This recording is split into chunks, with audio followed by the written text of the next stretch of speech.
Hi, everyone. Dr. Frankie Bashan here with you all today to talk about a really good topic. But I feel like I say that every time because I feel like I only talk about things that are important, useful, needed topics anyway. But hopefully, you will all find this helpful and apply some of these ideas to your life and self reflect and share with others. Speaking of sharing, if this seems like an article that really resonates for you, please share, subscribe to my channel, comment, like, and feel free to follow me on other platforms. I've got an Instagram and TikTok, and you can find me under Dr. Frankie Bashan on both of those platforms. And please visit me at my website, drfrankie.com and littlegaybook.com and littleblackbookmatchmaking.com. So for today, we're going to talk about what to do when you and your partner aren't having sex. For many of us, long-term relationships are the name of the game. Domestic bliss is what we're working for at the end of the day, right? But sometimes when we find it, we discover that the comfort and stability of a long-term relationship means trading off some of the things we enjoyed in the early hot and heavy months, like having sex all the time. For some long-term couples, this means having sex rarely, a few times a year maybe, or maybe even not at all. If this is you, you aren't alone. This is very, very common. And if you're not feeling fulfilled by this situation, that's common too. But how do you move forward if you and your partner are just on different pages about this issue? Here's what I recommend. Communicate to find the why before the how. We all know you're supposed to communicate in relationships, but how we approach communication and what we aim to do with it can make a world of a difference in how we resolve our issues. It's possible to communicate clearly and still walk away without moving closer to an issue or even making something worse. Here's how I would not recommend communicating about not having enough sex. We never have sex anymore. Do you even still love me? Are you even still attracted to me? This sets up both of you to fail. At least one partner is already on the defensive, and the stakes are really high. And they're raised even higher, right? When you approach it this way. Do you even love me? Right from the start, when you say something like that, that's how you kick it off, right? Think about how that might land for your partner. Instead, try something more like this. Hey, I was hoping we could check in and talk about how our sex life is going. When's a good time for you? When you do a check-in, you can share how you're feeling about the frequency with which you're having sex. But make sure you're also asking your partner to share how they're feeling too. They may have needs that are going unmet you didn't even know about. Once you've gotten the idea of not having enough sex on the table, be intentional about how you discuss it.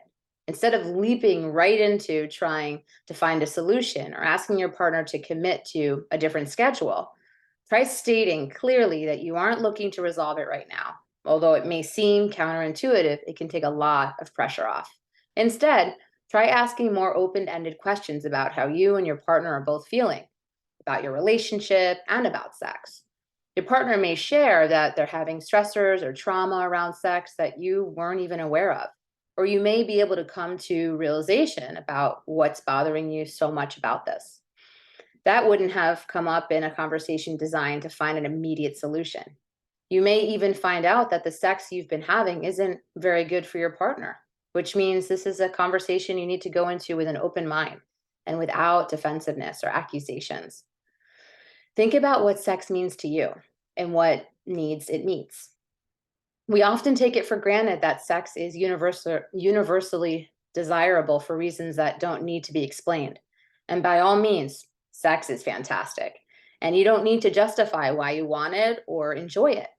However, that doesn't mean that sex means the same thing to all of us, or that all of us want it for the same reason, or the kind of sex at the same amount.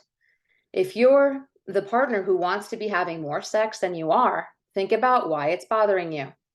It's completely fine to just want to be having sex with your partner that you love and are attracted to.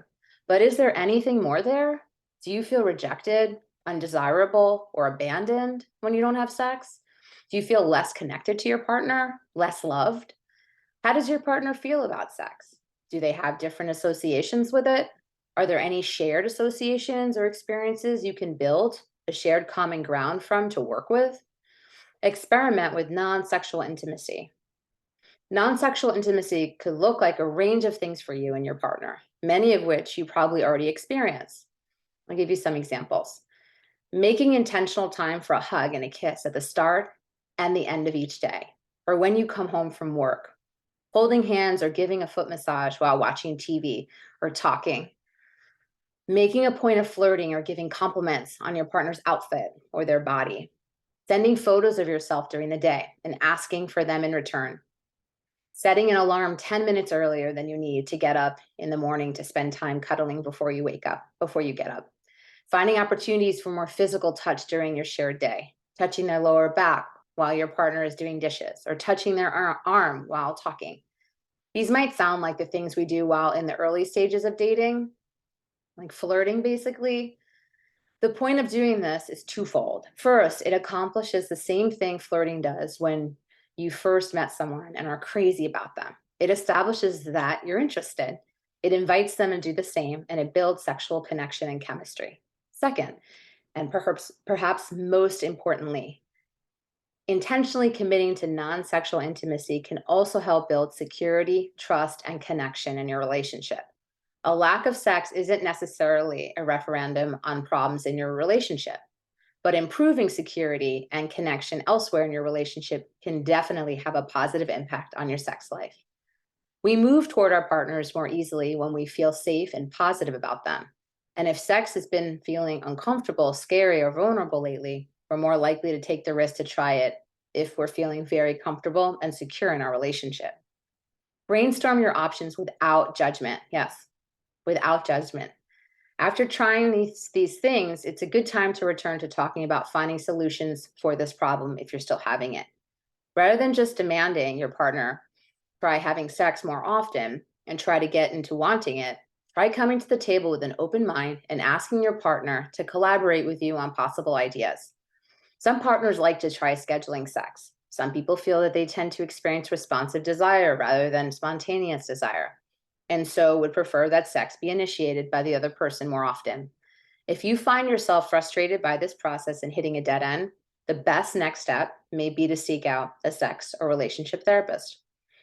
Hope this was helpful, and please comment and share your experience if you're trying something different based on what I have to share here, or you feel challenged by something. I would love to hear your thoughts, and I will do my best to respond and comment back.